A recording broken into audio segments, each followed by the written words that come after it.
Hi అండి, welcome back to my channel Rajeev Srinivas diaries. ఈ Sunday రాజస్థాన్లో అయ్యప్ప స్వామి గుడిలో ఆర్మీ వాళ్ళకి, ఆర్మీ ఫ్యామిలీస్ కోసం ఒక స్పెషల్ సేవా డే అయ్యప్ప స్వామి పూజ సెలబ్రేషన్ ఎలా చేసామో లాస్ట్ వరకు స్కిప్ చేయకుండా చూసేయండి. ఇదే రాజస్థాన్ జైపూర్లో ఉన్నటువంటి అయ్యప్ప స్వామి గుడి. మాసం అయిన తర్వాత 45 రోజుల్లో ఏదో ఒక రోజు ఆర్మీ వాళ్ళకి ఇక్కడ పూజ చేసుకోవడం కోసం అవకాశం ఇస్తారు. ఈ అవకాశాన్ని ఆర్మీ వాళ్ళందరం కూడా చక్కగా వినియోగించుకున్నాము. ఇదే మొదటిసారిగా వింటున్నాను ఆర్మీ వాళ్ళకి కూడా ఒక రోజంటే ఇస్తారని.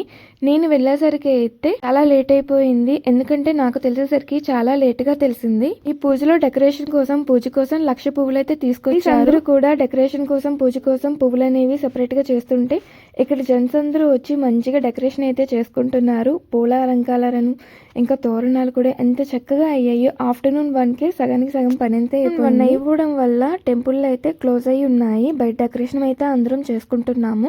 ఇంకా ఆఫ్టర్నూన్ 1కి అయితే ఇంకా అక్కడే అన్నదానం పెట్టారు. మేమైతే అన్నదానంకి అయితే వెళ్ళాము. అన్నదానం చేసిన తర్వాత ఇంకా సేవ చేయడానికి అయితే చాలా పనులు ఉన్నాయి. ఇక్కడ సేవ చేయడానికి వచ్చిన ఆర్మీ వాళ్ళందరిలో కూడా ఎక్కువగా కేరళ వాళ్ళే ఉన్నారు. చిన్నపిల్లలతో ఎక్కడికి వెళ్ళినా కూడా పరిగెత్తాల్సింది. అన్నదానంలోకి అయితే ఒక 6 ఐటమ్స్ పెట్టారు, చాలా బాగున్నాయి.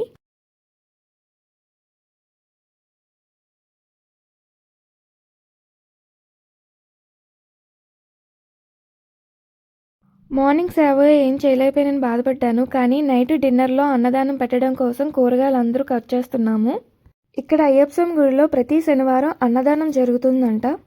అన్నదానం అయిపోయిన తర్వాత అయితే లేడీస్ అందరం కూడా 4-5 ప్లేస్లోని కూర్చొని కూరగాయలకు ఫాస్ట్గా కట్ చేస్తుంటే జెంట్స్ అయితే మేము కట్ చేసిన కూరగాయలు ఫాస్ట్గా తీసుకొని వంట అయితే స్టార్ట్ చేసేసారు. మరి మీలో ఎంతమంది ఇలా గుడిలోని సేవకు వెళ్ళారు, ఇలా గుడిలో సేవ చేశారు? ఎవరైనా ఇలా సేవకి వెళ్ళినట్లయితే, ఇలానే స్పెషల్ డే అనేది గుడి వాళ్ళు మీకు ఇచ్చినట్లయితే నా కామెంట్ సెక్షన్లో కామెంట్ చేయడం మాత్రం మర్చిపోకండి. రాజస్థాన్ జైపూర్లో అయితే అయ్యప్ప స్వామి గుడిలో ఆర్మీ వాళ్ళకి ఒక రోజు అయితే ఇస్తారు. అందరూ కలిసి తల చేయి వేయటం వల్ల కూరగాయలన్నీ కూడా గంటలోనే ఫాస్ట్గా కట్ చేయగలిగాము. కూరగాయలన్నీ కట్ చేసేసరికి టైం ఆల్మోస్ట్గా 3 అయ్యింది. 3 అయిన తర్వాత కింద ఏమైనా హెల్ప్ చేయడానికి వచ్చాము. మేము వచ్చేసరికి నైట్ పూజ కోసం అయితే ఇక్కడ ఇలా డెకరేషన్ చేస్తున్నారు పువ్వులతోని. మ్యాక్సిమం మార్నింగ్ వచ్చిన వాళ్ళందరూ కూడా ఆఫ్టర్నూన్ కూరగాయలు కట్ చేసినంత వరకు ఉండి వెళ్ళిపోయారు. ఇంకా మేము మార్నింగ్ రాలేదు కాబట్టి ఇంకేమైనా ఉంటే పనిలో సాయం చేద్దామని కూరగాయలు కట్ చేసిన తర్వాత కిందకైతే వచ్చేసాము. కిందకు వచ్చిన తర్వాత అయితే పూల డెకరేషన్లో నేను పుష్ప అయితే పూల డెకరేషన్లో అయితే పార్టిసిపేట్ చేసాము. మా పూల డెకరేషన్ అయితే ఇలా ఉంది. నేను ఎప్పుడూ కూడా అయ్యప్ప స్వామి పూజ అనేది చూడలేదు, ఇదే మొదటిసారిగా చూస్తున్నాను. నాకైతే ఈ డెకరేషన్స్ గురించి, ఈ సేవ గురించి అసలు ఐడియానే లేదు. కొత్తగా ఉంది, కానీ చేస్తుంటే చాలా హ్యాపీగా ఉంది.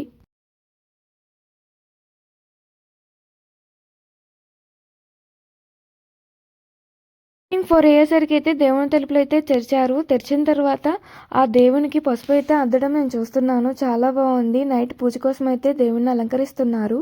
నైట్ అయితే బాగా చలిగా ఉంది, వెళ్ళనో అనుకున్నాను. మా హస్బెండ్ అయితే ముందుగా వెళ్ళిపోయారు. మేమైతే పిల్లలు పడుకుని పోయారని ఉండిపోయాను, కానీ బాగా జరుగుతుందని మా హస్బెండ్ అనేసరికి నాకు కూడా అప్పటికప్పుడు మా పిల్లలకి లేపేసి మరి నేనైతే పూజకైతే బయలుదేరాను. నైట్ డెకరేషన్ అయితే సూపర్గా ఉంది. ఆఫ్టర్నూన్ 1కి వెళ్ళాము, ఈవినింగ్ 6 వరకు అక్కడే ఉన్నాము. దేవుడికి ఇలా సేవ చేసినందుకు చాలా హ్యాపీగా అనిపించింది. పూలు ఎందుకు తీసుకొచ్చారా అనుకున్నాను, కానీ డెకరేషన్ చూస్తూ ఉంటే మళ్ళీ చూడాలనిపిస్తుంది. ఆర్మీ వాళ్ళు ఇంత బాగా జరుపుకుంటారని నేను అసలు ఎక్స్పెక్ట్ చేయలేదు.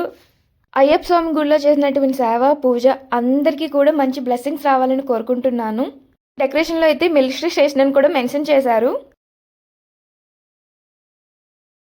అయ్యప్ప స్వామికి మాత్రమే నేను గంధం పూసారనుకున్నాను, కాదు, ఇక్కడ అమ్మవారి విగ్రహానికి కూడా చూడండి ఎంత నిండుగా అలంకరించారో. ఈ అయ్యప్ప స్వామి పూజకి అయ్యప్ప స్వామి ఇంకెంత నిండుగా ఉంటారో. దీని తర్వాత అయితే స్వామికి పూలాభిషేకం అయితే చేస్తున్నారు.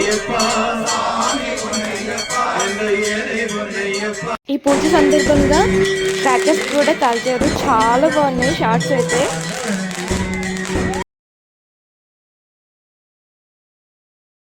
ఈ పూలాభిషేకం అయిపోయిన తర్వాత అందరూ కూడా దేవుని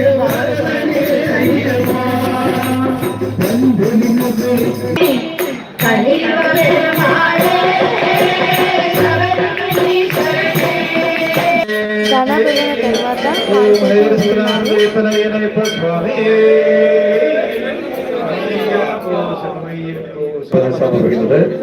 దేవి అమ్మయ్య ఈ హారతి ఇచ్చే టైంకి అయితే ఆల్మోస్ట్ 9:30 10 అయితే అయ్యింది. హారతి ఇచ్చిన తర్వాత బయట వెలిగించినటువంటి దీపాలన్నీ కూడా పువ్వులతోని కొండెక్కించారు. అలా షాక్ అయ్యాను. ఇలా దీపాలు అనేవి ఆర్పుతుంటే ఎందుకు ఆర్పుతున్నారా అనేసి అర్థం కాలేదు. ఇలా పూజ అయిపోయిన అనంతరం దీపాలు ఆర్పేసి దేవునికి నిద్రపోర్చడానికి ఏది లేకుండా అంతా చీకటి చేస్తున్నారు. దేవునికి నిద్ర పూడ్చడానికి శరణమయ్యప్ప అనే పాట మాత్రం పాడుతూ దేవునికి నిద్ర పూజించడానికి అలాగే దీపాలను ఒకటి ఒకటిగా ఆర్పేస్తూ వస్తున్నారు.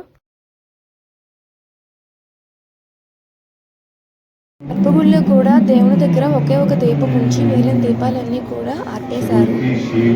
దీపం ఆర్పిన కొద్ది నిమిషాలకే దేవుని యొక్క గుడి మందిరం అనేది క్లోజ్ చేశారు. ఇదే మొదటిసారిగా నేను చూస్తున్నాను దేవునికి నిద్రపుచ్చడం అనేది.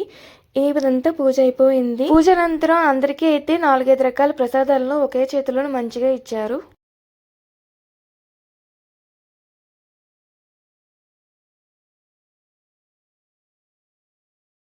వీళ్ళకి నిద్ర లేపినందుకు మాకు పనిష్మెంట్ ఏంటంటే వీళ్ళకి నచ్చింది ఖచ్చితంగా ఇవ్వాల్సిందే. ఆ ప్రసాదంలో అరటిపండు ఉంది.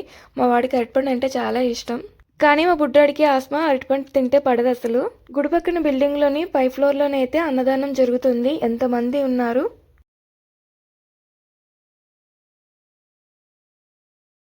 ఇన్ని రకాల కూరగాయలు కోసినప్పుడు ఏంటి ఇన్ని రకాలు కోస్తున్నారు, ఏం వండుతారా అనుకున్నాను. ప్లేట్లో చూస్తుంటే ఎన్ని ఐటమ్స్ అసలు ఎక్స్పెక్ట్ చేయలేనిది. నిమ్మకాయ పచ్చడి, రసం, సాంబార్, బీట్రూట్ చట్నీ, ఇంకా పెరుగు చట్నీ, పచ్చడి, బనానా చిప్స్, బీన్స్ కర్రీ, ప్రతి ఒక్క దాంట్లో కొబ్బరి కొబ్బరి లేకుండా ఏ ఐటమ్ అయితే పెట్టలేదు. టేస్ట్ అయితే లెక్కలా ఉన్నాయి. మళ్ళీ మళ్ళీ వేసుకొని తినాలనిపించింది.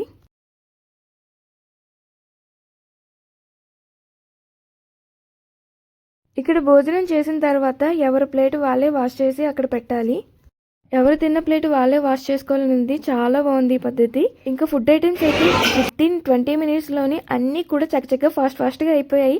అంత బాగున్నాయి ఫుడ్ ఐటమ్స్ అయితే. ఇంకా తినడానికి ఎవరు ఓపిక వాళ్ళది. కింద కూర్చుని తినేవాళ్ళు కింద కూర్చుంటున్నారు, నిల్చొని తినేవాళ్ళు నిల్చొని తింటున్నారు. ఇలా అయితే అయ్యింది అయ్యప్ప స్వామి పూజ. అయ్యప్ప స్వామి గుడి పక్కన ఉన్నటువంటి బిల్డింగ్ పైన అన్నదానం జరిగితే కిందనైతే కేరళ వాళ్ళకి మాత్రమే ఇక్కడ ఫంక్షన్స్ అనేవి అలౌ చేస్తారంట. అలా అయితే చాలా మంచిగా చక్కగా ఉంది. మొత్తానికి ఇలా జరిగింది అయ్యప్ప స్వామి గుడిలోని నేను చేసుకున్నటువంటి సేవ పూజ. ఇంత బాగా జరుగుతుందని అస్సలు అనుకోలేదు. నా వీడియో కనుక నచ్చినట్లయితే ప్లీజ్ లైక్ చేయండి. ఇలాంటి మరెన్నో వీడియోల కోసం ఎవరైనా సబ్స్క్రైబ్ చేసుకోకపోతే ప్లీజ్ సబ్స్క్రైబ్ చేసుకోండి. వీడియోస్ చూసిన అందరికీ కూడా చాలా చాలా థ్యాంక్ యూ.